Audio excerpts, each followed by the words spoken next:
Ассаляму алейкум. Я недавно в посте написал, что нашел письмо Гази Мухаммада, где упоминается имя Байсангура Биноевского, доктора исторических наук, которое утверждало, что Байсангур вообще не существовало. Это удивительно. Если бы это писали в комментариях герои, которые, в кавычках, прячутся за клавиатурой, да, которые лицо, как я, не показывают, боятся там и так далее, тогда бы я закрыл бы на это глаза. Но когда это говорит историк, да? Потом, когда она узнала, что он существовал, теперь она начала говорить, что его не было на Гунибе.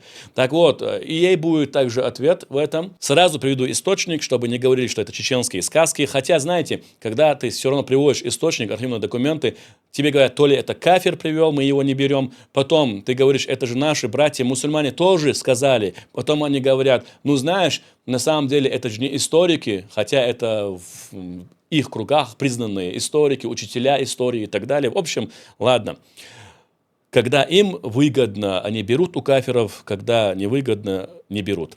Письма князя Борятинского, барона Врангеля, Милютина, князя Меликова, статья Казубского, русский архив, 1896 год. Читаю. 17 сентября того же года, то есть 1860 года, имеется в виду, князь Меликов писал Милютину: последнее пребывание в Тимирхан-Шуры, сына Шамиля, Кази Магомы, имеется в виду Гази Мухаммад, сопровождалось такими обстоятельствами, которые заставляют желать, чтобы на будущее время ни он, ни брат его не были уже присылаемы в Дагестан.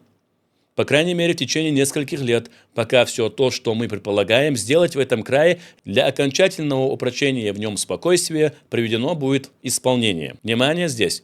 Первым случаем, вызвавшим усиление надзора за Кази Магомою, было то, что когда он узнал о восстании биноевцев под предводительством тамошнего жителя Байсангура, то сказал своим домашним: «Жаль мне их, они ничего не в состоянии сделать против русских. Мусульманам же грешно драться с восставшими за свою веру. И если бы кто из близких мне людей вооружился против них, то да поразит его первая пуля. Я вас очень люблю, но если вы будете убиты против Байсангура, то не стану жалеть об вас».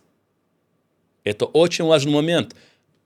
Никто из тех историков, которые против нас, да, выступают, не приводит это.